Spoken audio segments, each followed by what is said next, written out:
আসসালামু আলাইকুম।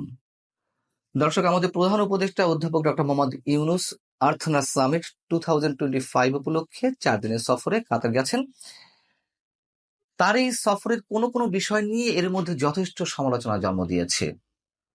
আমাদের প্রধান উপদেষ্টাকে অসম্মান জানানো হলো কিনা, অথবা অবহেলা করা হলো কিনা, আমাদের দেশকে অসম্মান জানানো হলো কিনা, এরকম নানান প্রশ্ন উঠতে শুরু করেছে এবং এই বিষয়গুলো আরো বেশি সমালোচনা জন্ম দিয়েছেন প্রধান উপদেষ্টার সেই প্রেস সচিব, বহুল আলোচিত সমালোচিত মিস্টার শফিকুল আলম।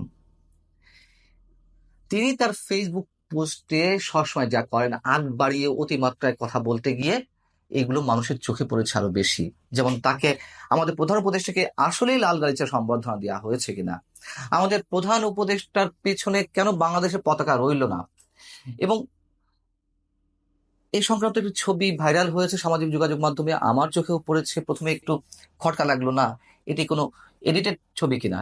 কিন্তু যখন দেখলাম যে প্রধান উপদেষ্টার প্রেস সচিব নিজেই তার ফেসবুকে এই ধরনের ছবি পোস্ট করেছেন, একই ধরনের ছবি 3টে ছবি পোস্ট করেছেন, তখন তার খটকা লাগার কোনো কারণ থাকতে পারে না। তো সেই পোস্টে তিনি কি লিখেছেন প্রধান উপদেষ্টা সম্পর্কে, আর 2-1 লাইন লিখে তিনি বলছেন, He has given acted carpet reception Ambassador Ibrahim Fakhru, the chief of protocol of Qatar, receiving him. বোঝেন অবস্থা। অর্থাৎ কি, কাতারের প্রোটোকল প্রধান রাষ্ট্রদূত ইব্রাহিম ফাকরু প্রধান উপদেষ্টাকে স্বাগত জানান, সেখানে অধ্যাপক ইউনুসকে লাল গালিচা সংবর্ধনা দেওয়া হয়। আচ্ছা, লাল গালিচা যেখানে সেখানে বিছিয়ে রাখলেই, অথবা এয়ারপোর্ট থেকে নামার পথে বিছিয়ে রাখলেই সেটা কি সংবর্ধনা পর্যায়ে পড়ে? আমাদের দেশের মধ্যেই তো সচিব পর্যায়ে কিংবা কোনো ইনস্টিটিউশনের প্রধান নির্বাহী বা তার চেয়ে বড় যে ছোট কর্মকর্তা কোথাও গেলে তো অনেক জায়গায় লাল গালিচা বিছিয়ে রাখা হয়, সেটা লাল গালিচা সংবর্ধনা বলবো আমরা? অথবা রাষ্ট্রীয় পর্যায়ের লাল গালিচা সংবর্ধনা আমরা তো তখনই বলবো লাল কার্পেটের চেয়ে সংশ্লিষ্ট রাষ্ট্রপ্রধান বা সরকার প্রধানকে অন্য দেশের কোন ব্যক্তি, কোন স্ট্যাটাসের ব্যক্তি স্বাগত জানাচ্ছেন। তো প্রধান উপদেষ্টাকে স্বাগত জানিয়েছেন কে এয়ারপোর্টে? সে দেশের প্রোটোকল প্রধান ইব্রাহিম ফাকরু। ইব্রাহিম ফাকরু তো নিঃসন্দেহে মন্ত্রী পরিষদের কোনো সদস্য নন, তিনি কর্মকর্তা পর্যায়ের একজন লোক সরকারের। তার স্ট্যাটাসটি কি হতে পারে? যুগ্ম সচিব, অতিরিক্ত সচিব, খুব বড় জোর সচিব ধরে নিলাম।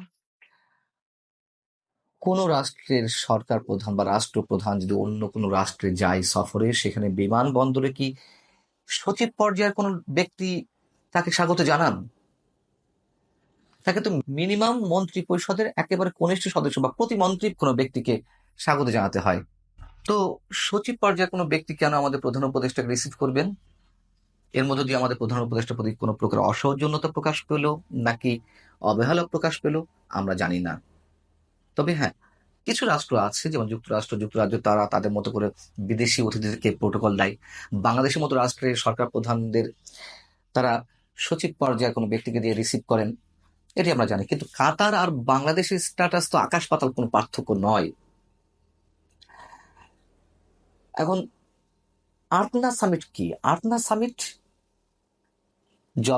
জলবায়ু বিষয়ে এবং আরো কিছু উদ্ভাবনের বিষয়ে বিশ্বের বিভিন্ন দেশে এক্সপার্টরা এক হয়ে আলোচনা করেন এবং পরবর্তী করণীয় সম্পর্কে তারা নানান ধরনের অভিমত দেন। সেখানে আমাদের স্পিকার হয়ে গেছেন আমাদের প্রধান উপদেষ্টা, এবং প্রধান উপদেষ্টার প্রেস উইং থেকে বলা হচ্ছে যে তিনি কাতারে আমিরের আমন্ত্রণ পেয়ে গেছেন। হতে পারে, কিন্তু এটি কি রাষ্ট্রীয় সফর যেটি বলা হচ্ছে? রাষ্ট্রীয় সফরের তো কিছু নর্মস থাকে, সেই জায়গা থেকে প্রশ্নগুলো তুলছি। মিনিমাম একটি বৈঠক হতে হয় ওই রাষ্ট্রের প্রধানের সঙ্গে। কাতারের আমিরের সঙ্গে আমাদের প্রধান উপদেষ্টার বৈঠকটি এখনো পর্যন্ত কনফার্ম নয়, কবে হবে তাও নিশ্চিত নয়, 22 তারিখ বা 23 তারিখ হতে পারে। তাহলে এটি রাষ্ট্রীয় সফর আমরা কতখানি বলতে পারি? এবার আসি পতাকার বিষয়ে। যখন বিমানবন্দর থেকে আমাদের প্রধান উপদেষ্টা নামলেন, বা যে ছবিটি প্রকাশ পেয়েছে সম্ভবত বিমানবন্দরের ভিভিআইপি লাউঞ্জের, দেখা যাচ্ছে যে সে দেশের প্রোটোকল প্রধান ইব্রাহিম ফাকরু বসে আছেন, তার পেছনে কাতারের পতাকা, পাশে বসে আছেন আমাদের প্রধান উপদেষ্টা, তার পেছনে বাংলাদেশের পতাকা নেই। কেন? এটা তো সেই দেশের রাষ্ট্রীয় আচার, এটা তাদের দায়িত্ব। আচ্ছা, ধরে নিলাম তারা ভুলে গেছে বা যে কোনো কারণে হয়নি, কিন্তু সেখানে তো আমাদের অ্যাম্বাসি রয়েছে। আমাদের অ্যাম্বাসির দায়িত্বশীল ব্যক্তিরা কি করছিলেন? কেন কারোর মাথাতেই এলো না যে আমাদের পতাকা আমাদের প্রধান উপদেষ্টার পিছনে নেই বা রাখতে হবে? এগুলো ইচ্ছাকৃত ভুল নাকি বিশেষ কোনো অবহেলা, আমরা জানি না। তবে এই বিষয়গুলো বেশি করে আলোচনায় আসে ওই যে বহুল আলোচিত সমালোচিত প্রেস সচিব মিস্টার শফিকুল আলমের কারণেই। এ যাবৎ তিনি যেসব বিষয়ে আগ বাড়িয়ে বলেছেন, পরবর্তীতে সেগুলো অনেক এদিক ওদিক হয়েছে। যেমন বিমস্টেক সম্মেলনে ভারতের প্রধানমন্ত্রী নরেন্দ্র মোদীর সঙ্গে প্রধান উপদেষ্টা কি কথা হয়েছে, শেখ হাসিনাকে ফিরিয়ে দেওয়ার বিষয়ে তারা কতটুকু আন্তরিক, প্রধান উপদেষ্টাকে কতটুকু বিরল সম্মান জানানো হয়েছে, ইত্যাদি ইত্যাদি বিষয়ে তিনি তার ফেসবুকে উল্লেখ করেছেন। তার আগে গণমাধ্যমকে ব্রিফ করেছেন। গণমাধ্যমকে ব্রিফ করার কথা কার এসব বিষয়ে? হয় পররাষ্ট্র উপদেষ্টা, না হয় পররাষ্ট্র সচিবের। আমরা দেখলাম দিনের পর দিন এসব বিষয়ে কথা বলতে লাগলেন প্রেস সচিব।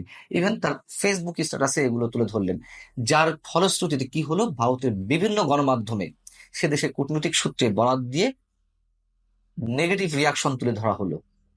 এবং পরবর্তীতে তা প্রমাণিত হয়েছে। ভারতের যে পরবর্তী কর্মকাণ্ড বিভিন্ন পর্যায়ে প্রেস সচিব যেসব কথাবার্তা বলেছেন তা যে একেবারেই তার উল্টা ঘটেছে, সে তো আমরা দেখেছি।